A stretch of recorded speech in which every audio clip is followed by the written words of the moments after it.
The holidays are coming, and hopefully they will be filled with joy and laughter and special memories. But as many of us non-dieters know, it can also be filled with lots of stress and anxiety when those around you, especially loved ones, seem to relentlessly talk about food and calories and body image and weight gain and all these other things that just kind of suck the joy out of these special experiences.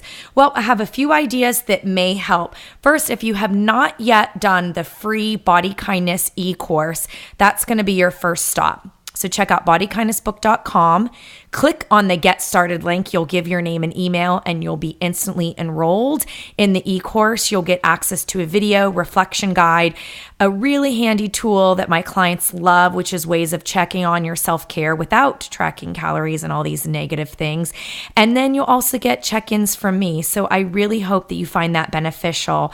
And if you're thinking of what else you might be able to do, I do have an opportunity where you can work a little bit more closely with me and a community of like-minded individuals. These are folks who are committed to practicing body kindness. And if you're already an insider, you may know about it. It's the special holiday help. And if you're not yet an insider, which you will become one after you do the e-course if you accept to join in the Facebook group that we have there. But just shoot me an email. It's Rebecca@bodykindnessbook.com. That's REBECCA@bodykindnessbook.com. And I will share the information on how you can get in on my holiday help group, and we will be carrying that into the new year. One other thing I'd like to recommend as we get thinking about the holidays is the idea of gifts. And if you have really benefited from Body Kindness, I've always imagined the book to be a gift book. And I have this opportunity, if you would like to send signed gift books, I can make that happen for you. I prefer that the shipping is in the US, and it's $10 per book with a 5 minimum book order. And I could ship anywhere in the US for that price. If you're interested, email Rebecca@bodykindnessbook.com, and we'll get started with that. If you're not in the US, I'm sure I can help you out, but we'll just have to figure out what the final rate would be with the shipping. And that's about it.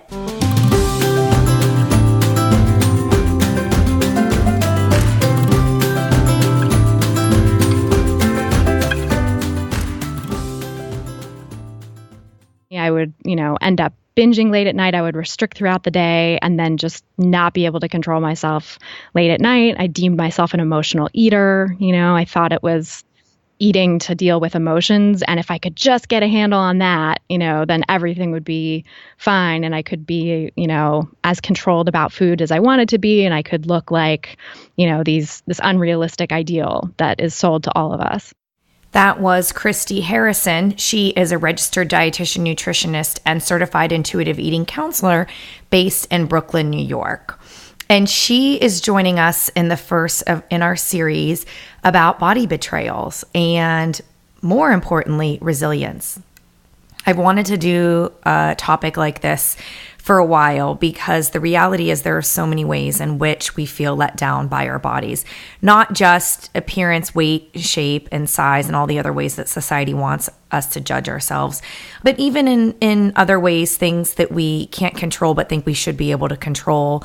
And it's disappointing, it hurts, it can be traumatic, and there can be lots of pain and suffering. But the reality is people fight their way out of significant traumas in their life that relate to their body time and time again. And those who are resilient have amazing stories to share, and they can help others become resilient and learn and grow as well. So I am very excited to bring you all this wonderful series of people from all walks of life, and you can learn about them through their body stories. So each episode starts with the letter to their body, and then we continue on the conversation talking about how the resilience process was like for them. I hope you get as much out of these episodes as I did in these conversations. A bit more about Christy. You may know her as host of Food Psych. It's a podcast that explores people's relationships with food and path to body positivity. It's now #1 on the US iTunes charts for intuitive eating and health at every size, and is one of the top 100 podcasts in the health category. Christy began her career as a journalist in 2003 and has written and edited for major publications, including Gourmet, The Food Network, Refinery 29, Slate, BuzzFeed, Modernist Cuisine, All Recipes, and many others.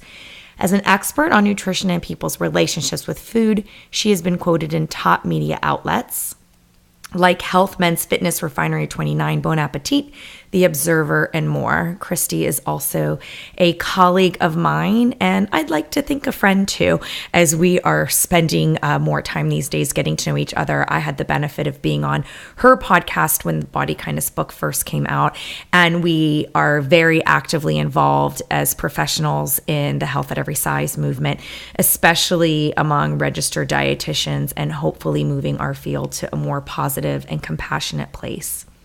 Here's the show. Dear Body, you've never actually betrayed me, but I thought you did. My junior year of college, you got bigger. My response was to do what I'd always been taught, what all of us are taught to do when a body gets bigger. To clamp down, to deny you food, to push you to exercise when you were tired or sick or in pain. And over the next few years, you pushed back, which I took as a betrayal. You propelled me into the kitchen late at night where I'd stand in front of the fridge sneaking bites of my roommate's leftover pizza or birthday cake, the only really delicious food in the house. I'd scrutinize you in front of the mirror, vowing to push you even harder. And you continued to push back. You took away my period and replaced it with acne, oily skin, night sweats, and some lovely new facial hairs. I visited doctor after doctor asking what was wrong with you. None of them could tell me, and none of them knew what you knew all along, what you were trying to tell me with all those physical symptoms and late-night binges, that I was the one who betrayed you. I know that now, and I'm so deeply sorry. I know we're cool now. I know you've forgiven me, but I'm still going to spend my life and my career making it up to you, helping keep other people's bodies from being betrayed. And when one day you start to struggle and break down, as I know you will, I'll know it's not a betrayal. I promise to be kind to you and to take care of you. I promise not to betray you ever again. Oh. Wow. So what happened?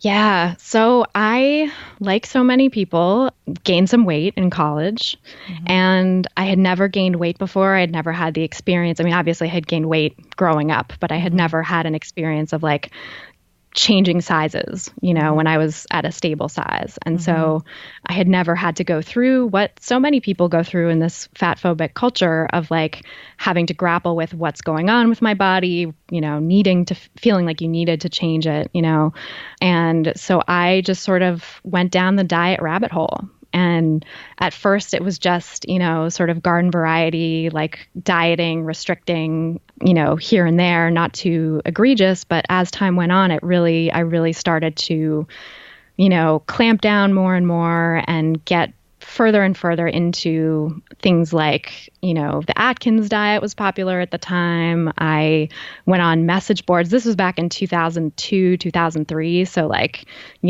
early days of the internet where it was these message boards with people sharing all their diet tips and stuff. And so I got some really restrictive ideas and started to restrict myself pretty significantly. And then, of course, and I was also over-exercising. And of course, like, when the body gets pushed to a certain point, right, it starts to rebel. For 95% or more of people, like what happens is there's all this, your body starts fighting back and trying to regain the weight because it feels like it's in a famine. And so that's what happened to me. I would, end up binging late at night. I would restrict throughout the day and then just not be able to control myself late at night. I deemed myself an emotional eater. I thought it was eating to deal with emotions. And if I could just get a handle on that, then everything would be fine. And I could be, as controlled about food as I wanted to be. And I could look like, this unrealistic ideal that is sold to all of us. And of course, that was not in the cards for my body. That's not what my body wanted. Like, I am in a thin body, but I was never meant to be in an emaciated body, the kind of body that's sold to us as perfection, you know? And so I didn't accept what my body naturally wanted to be for years. Like I really struggled from, you know, throughout my early 20s. And, you know, the worst of it, I lost my period. I started having all those symptoms. I went from doctor to doctor, you know, trying to figure out what was going on. And because I was not technically quote unquote underweight, nobody thought my food, nobody thought of my exercise, nobody thought to ask me about that stuff. Wait, they didn't even ask you about it? No. Like, so that's totally weight bias, basically. Yes, exactly. Just not even triggering questions about what are you doing on a daily basis to take care of yourself, because they just assumed health. Exactly. They assumed health. It was like, well, you're not too thin, like keep doing what you're doing, basically. And yeah, so I was kind of jumping around from doctor to doctor. Nobody could give me any answers. And then, of course, you know, like a lot of people with this experience, I started to really question Western medicine. I started to get interested in alternative methods. And a friend of mine had just been diagnosed with celiac disease. And she was also, you know, sort of into alternative methods and, you know, stuff like that. So she started talking to me about celiac disease and some of the research she had done, and told me some message boards to get on, and told me what her symptoms had been. And I was like, yes, got that. Yet, you know what? The problem's probably gluten. I'm gluten intolerant. You know? No. And diagnosed myself. And, you know, these, again, were the early days of the gluten-free craze. Like, it wasn't even a craze. It wasn't really a thing back then, you know, 2003, 2004. It was like sort of in these little corners of the internet still. Was that when, now had Elizabeth Hasselbeck come out with her book yet, the G-Free diet? Do you know? Had you heard of that? No, I know I heard about that at some point in my winding journey, but I don't think it was then. I think it was really like a few researchers, a few, you know, message boards. Like the celiac message board had a lot of people who were like, I don't know if I'm celiac. I keep testing negative, but, you know, I have all these symptoms, and this sort of culture there. And I don't know if it's different now, but, you know, at the time it was sort of like, oh, it's probably gluten. You're probably sensitive. And they're, you know, look at all these emerging studies about how people might be sensitive without actually having celiac, or get these other tests done. You know, the standard tests that Western doctors will give you aren't accurate, and they don't really tell you the whole story. So get these other weird, expensive tests that you have to send away for, or that insurance won't cover. Like these are the tests that are really going to, you know, tell you the truth. No, so nobody in those spaces questioned eating disorder or nobody malnutrition. Right. Yeah, nobody. It was never talked about, you know, and with my family friend also never talked about. The only person, like two people in my life who really saw a little bit of what I was doing, and I think just didn't really know how to handle it, or had too much of their own weight bias themselves, because of course that's the culture we're in, were my mom and my best friend. And both of them, you know, were like, it's kind of weird that you're like, my best friend was my roommate, and she was like, are you stealing my food? And she asked you that. Yeah. Oh my God. Yeah, like I've noticed. Shame spiral. I'm just feeling that total shame spiral. Oh, such a shame spiral. Yeah, it was rough. And so I did come clean to her about what was going on, and, you know, told her a little bit about my patterns with food, and really was blaming it on emotions, and that I had some kind of binge eating issue that was giving me trouble, and that I needed help to like not do that, you know? So, and then with my mom, she was like, you've lost weight. It's noticeable. Like, what's up with you? Maybe if you gain back some weight, you'd get your period back. And I was like, no way. That's not possible. Like I've literally said, other people get to be this thin and they don't have any problems. So there's no way it could be that, you know? Like, it's not fair. I remember saying it's not fair. So, yeah. So it was a tough time. And, you know, how long did you struggle? I struggled for, I mean, the real thick of it was probably 2 years, like the real, you know, restrictive time. And then I happened to start dating a guy who was really into food, who was like a foodie before, you know, before it was cool to be a foodie. Thing, right? Yeah, exactly. And who was a food writer. Also, I was working at a newspaper at the time. I was just starting out in journalism, and he was a writer there too. And so, like, I wanted to impress him, and I had, of course, like, this is not the best foot to start off on a relationship, but like, I really wanted to impress him. I really wanted to just do whatever it took to like get him. And so I sort of turned myself into this foodie person too, which actually wasn't that hard because I was obsessed with food because I was constantly thinking about it since I was restricting it all day long. And so I started getting really interested in food, going on like food message boards and going with him. We started dating and started going out on food adventures and things like that. And so it was kind of like a de facto exposure therapy. Like, it was like meal support, essentially, where I would eat most of my meals with him. And as our relationship got more serious, it was increasingly, sometimes like days and days of like every meal and snack we would eat together. So I had to sort of, walk the walk, even though the thoughts were still raging in my head. And even though at the beginning of the relationship, when I was away from him, I would still restrict and overexercise on my own time.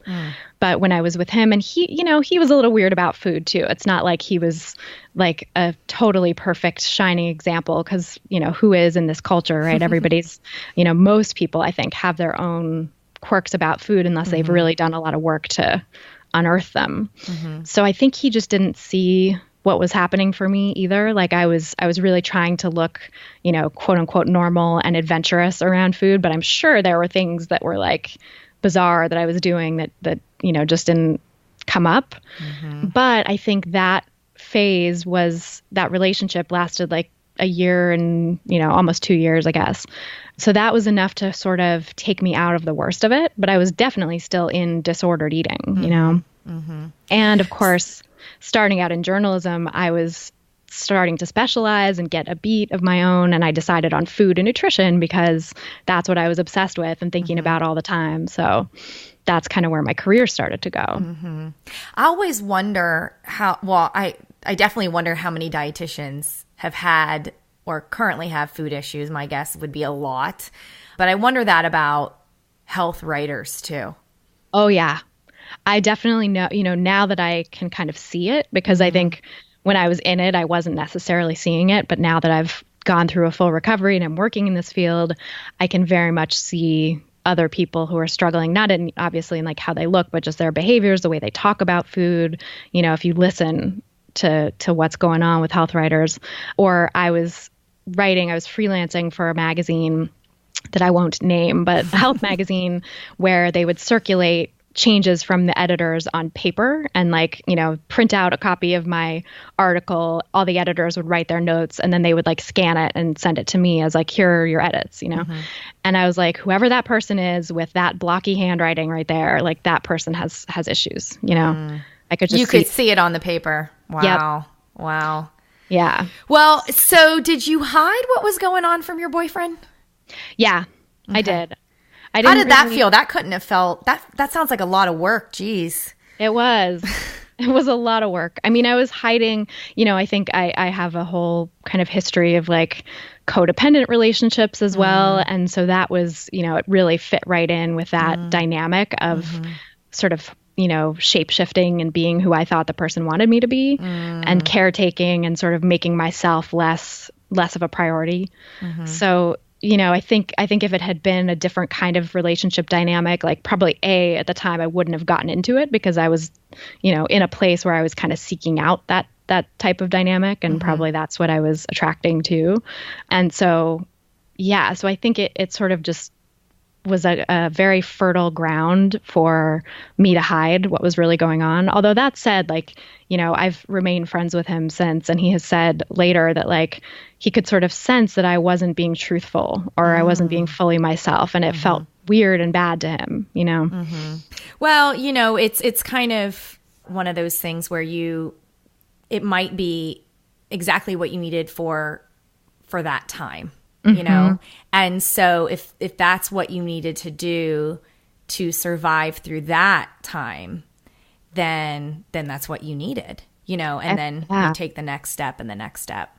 Totally. I'm so grateful for that relationship. I'm actually so grateful for that codependent tendency that I had too, because I think if I hadn't had this sort of deep drive to change myself to please someone else, maybe I would have gotten deeper and deeper into the eating disorder, because I just would have been like, well, this is me, take it or leave it, right? Which is now a little more of an attitude that I have, and I'm much more myself in relationships now. But I think if I had been that way back then and not made the effort to sort of rise to the occasion of foodiness, maybe I never would have had that relationship last as long as it did, in the first place. That's just a key point that I need to pull out for listeners, because, we're talking about stories of resilience essentially. And you can't talk about resilience without first understanding the problem and the steps that led to the problem, the traumatic event, the bad experience. If you're going to talk about bouncing back and recovering and creating a better life, you got to start with that. But to be able to say, I'm grateful for this thing that typically you wouldn't be grateful for, like codependent tendencies. Right. I'm so glad. But that's an essential ingredient of resilience, to be grateful for things that might not even sound like they're good things, but they helped you through a specific moment. Yeah. It's gratitude is so important, I think, in this process. And it's such a tricky, funny thing, because if I think about it, now I always say, I have too much self-compassion to ever put myself through that again. I would never want to do that to myself. But also, I'm glad that it got me where I am today, and I'm grateful that it was there. So it's I would never wish it on anyone. I would never want someone to, I'd never be like, recipe for success, be codependent, get an eating disorder, it would never be something that I would prescribe to anyone. But I think it's, now that I'm through it and can look back on it, I do have gratitude. Yeah. Well, it is a very significant example of post-traumatic growth, which, for the benefit of listeners who might not be familiar with that term, it's the idea. So you've heard of PTSD, post-traumatic stress disorder. I can't really say the antithesis of it, but it's this idea that you can be grateful for something bad that happened to you because you're not the person that you were before it happened. So it's not like, yay, I had an eating disorder, I'm so grateful for that. But it's this idea that you would not be the person you are, you would not have the current gifts in your life that make you who you are and that make you so happy had you not gone through that horrible experience. Would you say that you identify with that? Oh, yeah, completely. I think it kind of broke me open in a way, and there's that Leonard Cohen quote that I love. It's there's a crack in everything. It's how the light gets in, yeah. I had to be broken open. I think I was so, and again, from trauma, from various experiences growing up, sort of built a shell around my true self, and learned to not show that pretty much to anyone, even to myself, and so to sort of go through that experience, that experience of recovery involved therapy, which was huge, and it pushed me to get there. And it involved, experiencing how bad it feels when I'm at war with my body, and how bad it feels when I'm not, showing my truth self to a partner, not really showing up authentically in a relationship. It kind of forced me to acknowledge, it doesn't feel good when I do these things. So what's on the other side? What actually does feel good, and how can I get there? Yeah. Oh, and to even get to that point to feel I am worthy of being kind to myself. I am worthy of more than what I'm able to give myself today. So what's that next step? Yeah, that was always so tricky for me at first. I remember my therapist used to use the word deserve, you deserve to feel better. And I remember calling her out at one point and being like, I don't like that word deserve. It makes me feel icky. Like, please don't use it. And so we had to come up with something else for her to use instead of that. And then I worked with her for years. I think I was seeing her for like 8 or 9 years. And like by the end, it was sort of on and off, check-ins as needed. And I saw her one of the last times I saw her, and she said something like, it's about, deserving, or you deserve. And then she was like, oh, I forgot you don't like that word. And I'm like, no, I'm actually cool with it now. Like, I actually embrace that word now, because it just didn't feel authentic before. And something shifted, and now I feel like I deserve things, What do you think are some of the factors that were truly, like, knowing what you know now, what are some of the factors that you think were truly out of your control that led you down the eating disorder path? Yeah, I think diet culture was a huge one, right? Like the fact that we are all taught in our society that, gaining weight is bad, that a larger body is bad, that we should look a certain way, that we should pursue this thin ideal. Like that was just implanted in me from the get-go, being born into this culture and having a family that didn't really question it. They weren't like huge proponents of it either, but there were messages still, that crept in. Certainly a lot of fear in my family and extended family about gaining weight or what people's bodies looked like, for themselves, even if nothing was directly said to me about my body. I was absorbing all of that. And so that, I think, is the biggest ingredient in like where it started, I think also, in terms of the codependent tendencies and the sort of, hiding myself and creating a shell around myself, like that was really PTSD, like from intergenerational. My dad has PTSD. My grandfather had PTSD. Like nobody was properly treated. They didn't understand mental health care in those generations really the way they do now. And of course, the military has this whole culture around mental health issues that's still, really doesn't talk enough about them. So yeah. So, those were things that were out of my control and out of their control too. It was like this sort of string of trauma going back generations that.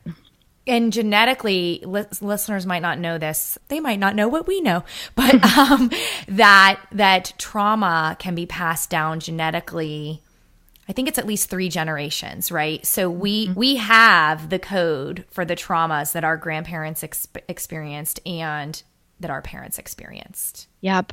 Yeah. Funny story. Like, I'm super afraid of loud noises, explosions, balloons, guns. If there's like a gun that comes out on stage in a play that I'm seeing, I cover my ears. I can't like pay attention until it's gone.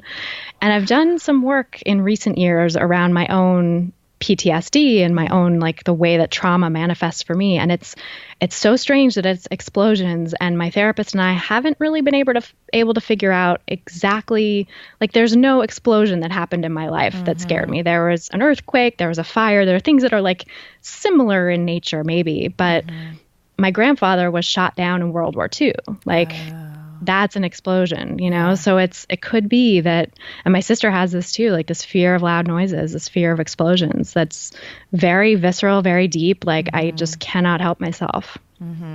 So you cope with it right now by just trying to keep yourself safe, and remind yourself, hey, I'm at a play, or, it's the 4th of July or something. Do you like avoid fireworks and stuff? Like, yeah, I try to stay a comfortable distance from them. Like I was at Disney World last year with my now husband and his family, and every night there are fireworks at Disney World, So it's like, oh my God.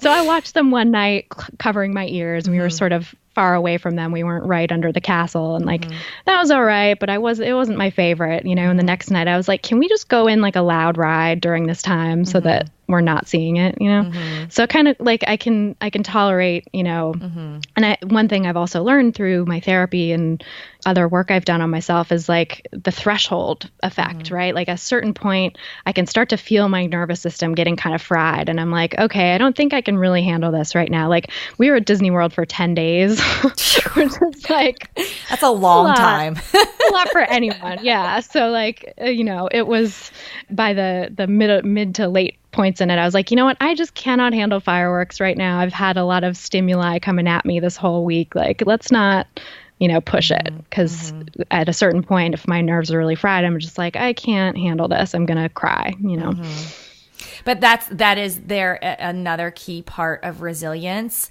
which is understanding what your body and what you need to feel safe and protected, and having a sense of awareness where your needs might not be met, and to be able to advocate for safety and protection and calm. So that's, that would be a difference between somebody who has grown from a trauma and somebody who is still suffering through it. Yeah, when I was still suffering, I was so judgmental of myself for those needs. Like I would, because it's like the trauma was there. I wasn't understanding what I was responding to. I was just understanding how I was reacting, and like, oh, that's weird. I shouldn't be like this. Why am I like this? And so judging myself for it and feeling like I should be like other people. I shouldn't be having this need, and whatever it was, be with loud noises or with other things. Like, I just tend to need more downtime than some people. I'm not like, I think I'm an introvert, or I'm sort of on that border between introvert and extrovert. And I just get a little fried if I've, had too many stimuli. I also found out from another therapist that I worked with briefly that I was a highly sensitive person. She gave me this questionnaire based on some things that I said, and was like, yeah, you really have high sensitivity to stimuli around you, which I don't know which came first, the trauma or the sensitivity, because they both sort of inform each other and interact with each other. But that's another thing that I've learned about myself, where I can say, okay, that's, this sort of has a label, this has a definition.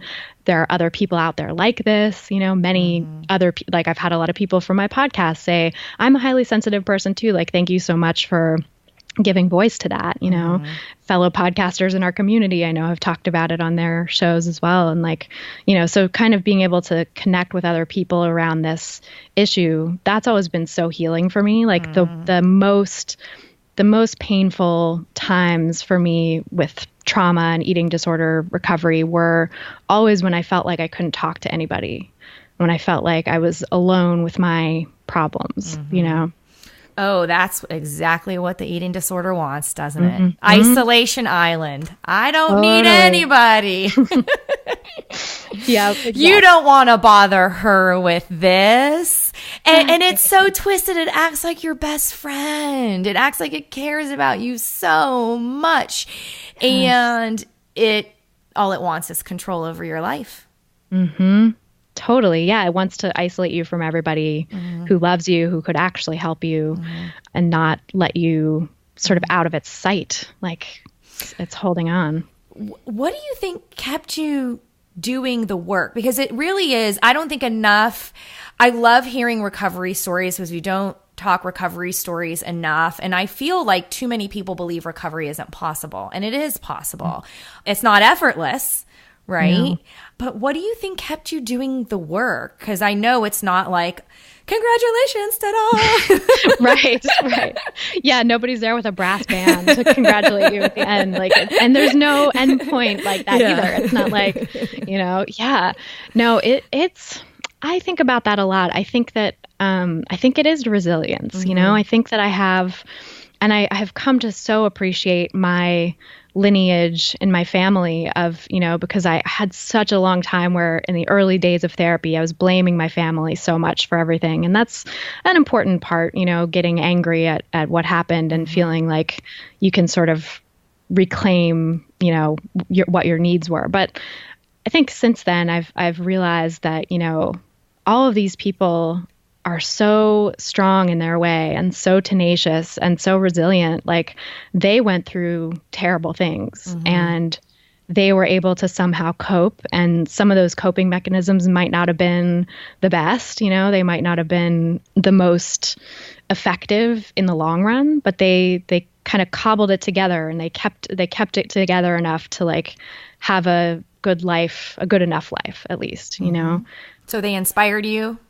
Yeah, for sure. I think I've always been made to feel really good about my intelligence, my like intellectual abilities. And that was something that I think really served me well, because even though I was doubting myself about my looks and my value as a woman, you know, because of all this diet culture messaging we get, I was still had faith in my like accomplishments and ability to accomplish things with my mind.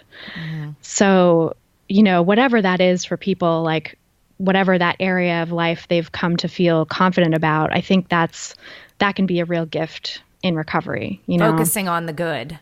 Yeah.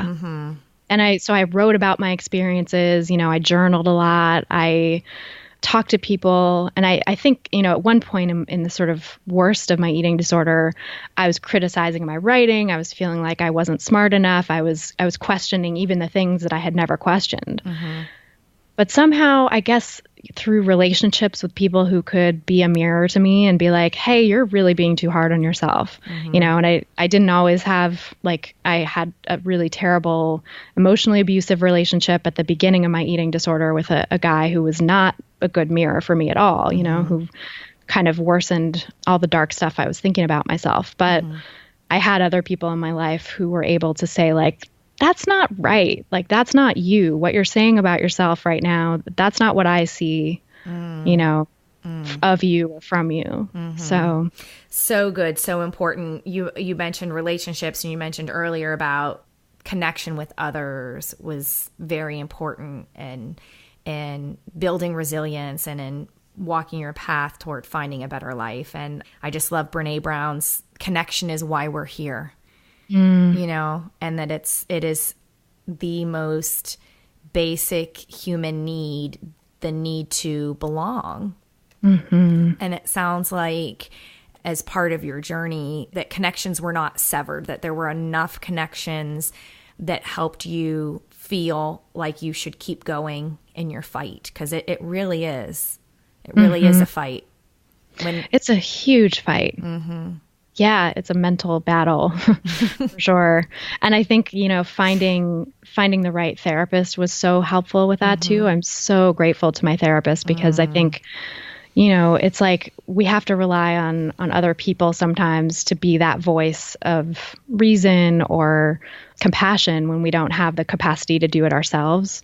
And I was, you know, definitely did not have the capacity for self-compassion, but I had a huge capacity for compassion for other people, you know, which I think is very common with a lot of women, especially in femmes and, you know, people of all genders really. But I think we're socialized to take care of other people, you know.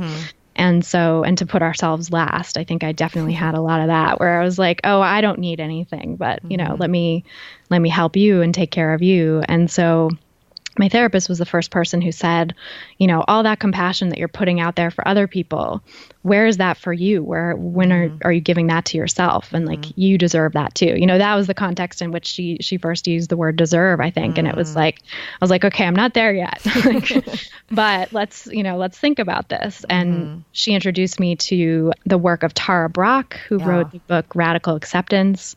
That was a huge piece and, you know, sort of first building block of my self-compassion practice, because I think, you know, before you can even really get to compassion for yourself, you kind of have to get to acceptance of yourself, of like, this is how it is, you know, and there are some things about me that I might want to change still, but like I have to be just okay with where I'm at now, because I'm not going to be able to jump, you know, 500 steps ahead overnight. So also essential for resilience.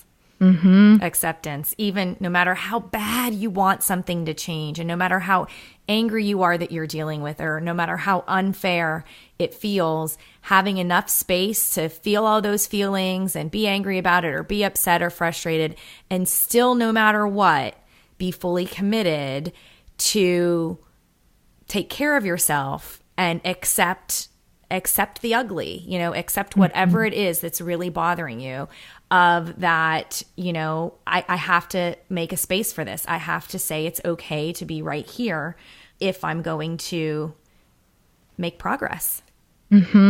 Yeah, like mindfulness was huge for me in that regard too. My therapist also introduced me to mindfulness and, you know, meditation and yoga, and these practices meant to help feel what it's like to be present in the moment without judgment, without effort to change. And that was huge for me because all my life, I think I had been sort of conditioned to, if I noticed a problem, to fix it, to like look for the way to change things, to look for the way to fix whatever wasn't going well. And so to have this space to practice, like, okay, just notice it and sit with that and sit with that discomfort of like, oh, I can't do anything about this, and like feel what that feels like, which really I had to mourn that, I had to mourn the things I couldn't change. And that was hard. Like that was really, really hard. So yeah, there are still times where I get stuck with compare and despair, right? So it's like, especially around my body, if I'm in a vulnerable situation, it's really not my intention, right? Because I feel like I'm beyond that. But then I catch myself just throwing out a criticism and, comparing legs or arms or size or whatever. And it goes into the not good enough. And all of a sudden I suck as a dietitian and a mom and as all these things. And I see myself downward spiraling and I'm like, no. and I just have to accept and say, okay, notice mindfully, I'm having a moment where I'm being critical and judgmental. This isn't the kind of person I want to be. What's something compassionate and generous and kind I can say to myself, or how can I hold myself with some amount of compassion right now? I don't have to be like, well, don't feel that way. That just makes it worse. But yeah, it's amazing, isn't it? How far you can come and still, it's definitely different, but you still get tripped up. And I think a lot of people need to hear that because they expect, like you said, like, where's the end? And the band is playing and ta-da. And it's never any work, right? That there's always something you're going to deal with.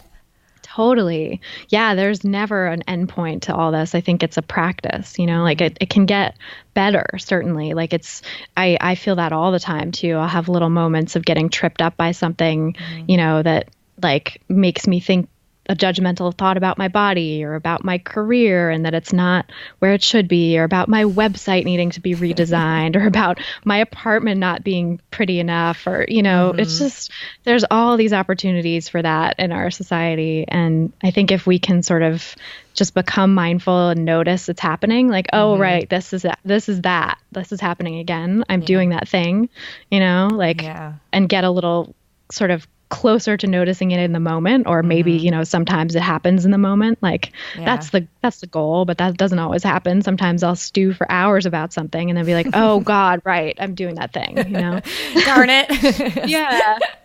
Yeah. I was on Jess Baker's Instagram and stories, and she was like, I'm sick of all the highlight reels. I want to see how shitty your day is going. And it was so awesome. It was just so awesome to be like, she's right. And so she was able to talk about what was, happening that she wasn't happy with. And it was good just to make space for, not everything is tidy and neat. And, I'm looking at my desk and I have these torn up pieces of paper and notes and all that. Things will be messy, and just to continue to say, it's okay. Because we can't do it all and everything's not perfectly tied into a bow, and learning how to tolerate, I think, these things that could cause stress and anxiety is definitely part of resilience and a part of how we, I think, accomplish things day to day. Like if we tried to fix all the little problems, we wouldn't get anything done. Totally. We have to be comfortable with good enough to just to get anything done. I used to struggle with that so much. Like when I first started the podcast, even like I was like so not used to hearing the sound of my own voice and the, verbal tics that I'm doing. I just did one right there. So a lot. Like raising hand. And we all do them. We all have these things, but it was another layer of self-compassion to like start editing myself and listen to these things. And at first I was trying to take out every instance, every every, every, and so over time, though, I had to just be like, I am not going to be spending 12 hours per episode on editing these, because that's what it was at first when I was trying to do every little thing, and I was editing them myself at first, which now thankfully I have someone else to do it. So I don't even have to, think about it. But yeah, it forced me to be like, I need to accomplish some things. And I think it's more valuable to just put this thing out there with some in it than to, fuss over it. Oh, you got my famous snort too.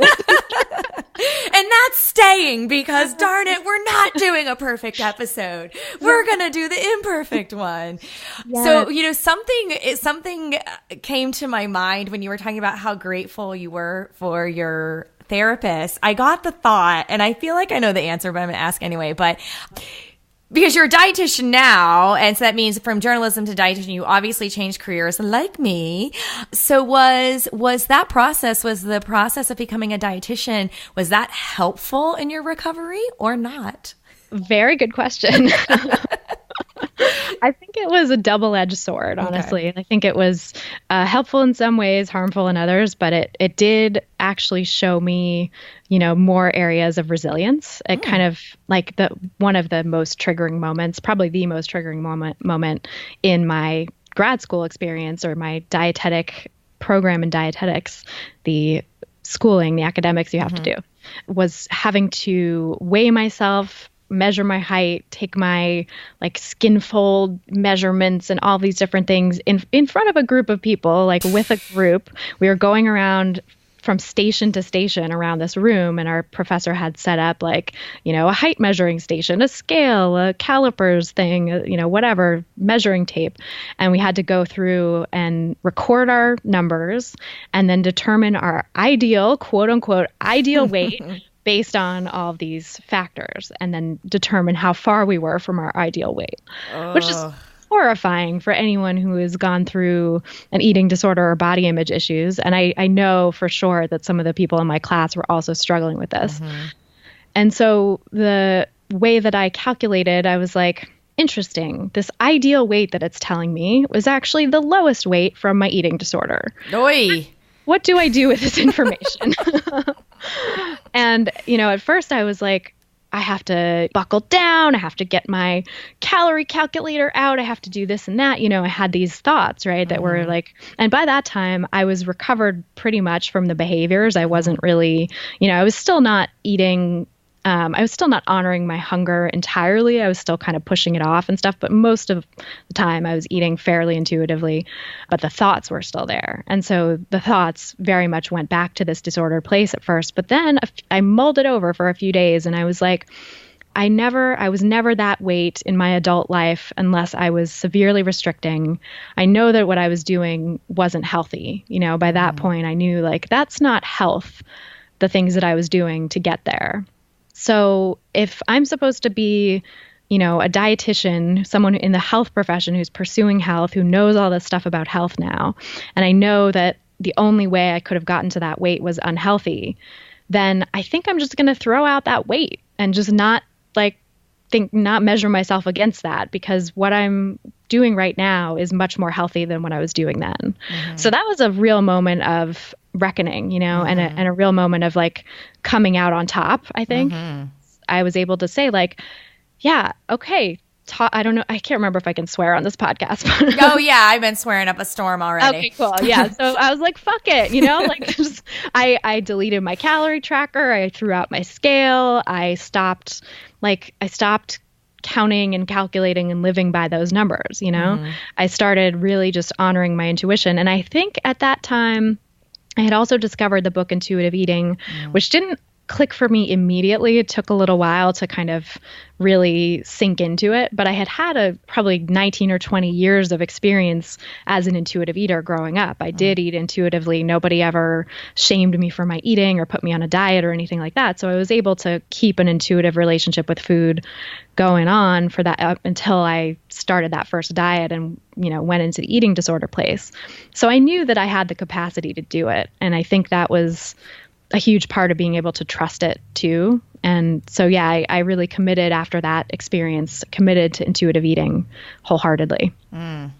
Yes, we share that book in common. I mean, it is so for anyone, you've got to read the book, do the workbook. I mean, you'll get lots of, oh, really? Because that's a tough question. Well, what do I do if I'm not dieting? Or how do I, and when it comes to food and body trust, really, it is an important foundation And there really is a structure. I can't stand when people say, oh, well, just whatever, whenever. And like, there's no structure in that. And I just think there's a lot of structure in intuitive eating. If you look at what it's trying to do and help you connect to your body and take good care of it and respond to it. So I can't recommend that book enough.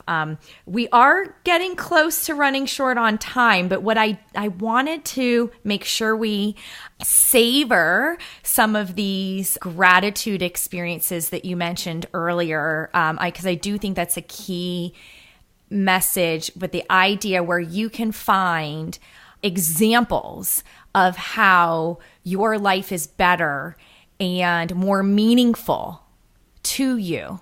You're leaving a more important mark on the world than you ever thought. You're getting more of a beneficial experience out of life. So could you give me 3 concrete examples of how you feel that you have been able to create a better life as a result of having gone through your eating disorder? Oh, yes. That's a great question. I think, well, tied for number 1 probably would be my marriage, my relationship with my husband, who is wonderful and not conflicted about food and not codependent. And, I feel very blessed to have a relationship that's really built on a good foundation. And my work, my podcast, especially, because I think that has helped me reach so many people around the world and connect with people. Like, I hear from so many listeners who say this is really making them feel less alone, less ashamed, more motivated to get help for their eating issues, understanding the problems with diet culture and ready to like smash it down and help create a better world for all of us. Okay, so wait, pause on that, because I'm going to ask you to brag a little bit more. It's been downloaded a ton of times. So come on, let's share the numbers. Let's talk about the name, share the numbers. And because sure. I've seen the comments. I listen. It literally in my top 3 favorite podcasts to listen to of all types of podcasts. Wow. So brag, share the numbers, share the deets, because you really are changing people's lives. Well, thank you so much. Yeah, so the numbers, we have like 2.8 million downloads. That's amazing! Yeah. Screw you, diet culture. Seriously. And like 40,000 people per episode are listening. And it's just, and I will say, like, those numbers didn't happen until I took a really strong stand in making it all about health at every size and anti-diet stuff. Like, the first season was generally about people's relationships with food, sort of disordered eating and eating disorder recovery, but not exclusively. Second season was really specified on on eating disorder recovery. And then the third season, I was like, this health at every size thing is really lighting my fire. This is going to be the theme of this season. And that's when it exploded. Like, that's when there was just an inflection point, and it became like exponential growth. So awesome. I feel really awesome about that, because I feel like the fact that many people have downloaded it, that, it's in the routinely in the top 100 iTunes health podcasts, often in the top 50. Like, it's amazing to me that all of that has happened with such a firm stance in health at every size and intuitive eating and anti-diet culture, because we're always taught, right? And I think there's this myth among like even dietitians who do media stuff that what people want is weight loss. What people want is, how to get this perfect body. What people want is another diet book. And so to be able to do something that just completely flies in the face of that and have that be the thing that makes me get well known, like, that feels amazing. That's so amazing. And it's just, it should be a strong message to anyone that's like, this is not woo. This is like real shit right here. Yes. And and with easily several times over with your numbers, you're in less, like the top 1%, like of all podcasts, like less than that, like probably 0.00 something percent. Seriously, that is so amazing. And I think that I know we're only on 2 out of 3, but if nothing else, like, how would you ever have been able to help a single person on their well-being had you not gone through what you went through? I know, exactly. That's the thing. Like if I had just succumbed to my eating disorder and stayed in the place that I was, or if I had semi-recovered and not gotten the whole distance to really unearth the diet mentality and all the little sneaky forms that it was holding on, I wouldn't have been able to do this work, and I wouldn't have been able to speak so, resonantly about these issues. Because I think that's the thing that people find comfort in with the podcast, is that it's someone who's gone there before, who's gone through it, and who sees through the bullshit. That's something that I really value, is like being able to see through the bullshit. So yeah. So good. Do you have a third? I do. I was thinking about, there's so many things in my life that I'm grateful for, so I don't want to shortchange any of them. But the third that I'm most excited about at the moment is that I am working on a book. Oh, yay. And yeah, so I'm, sort of taking all this anti-diet culture stuff to the next level. And I have wanted to write a book since I was a child, like literally before I could even write. I was dictating books to my mom.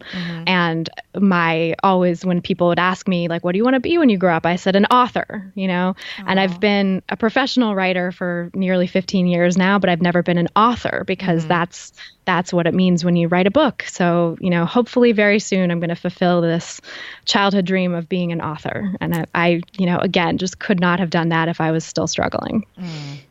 That sounds so exciting. I'm so glad that you came to talk to me today and share your story. I know it's going to help many, many more people, which is, it's part of what fills you up and brings you joy. And it certainly brings me joy. And I'm very grateful to have you as, I would say, a colleague and a friend and just a badass, putting up the guns and the fighting down, diet culture, because it really is so insidious these days. And, we need all the people we can get to build that community.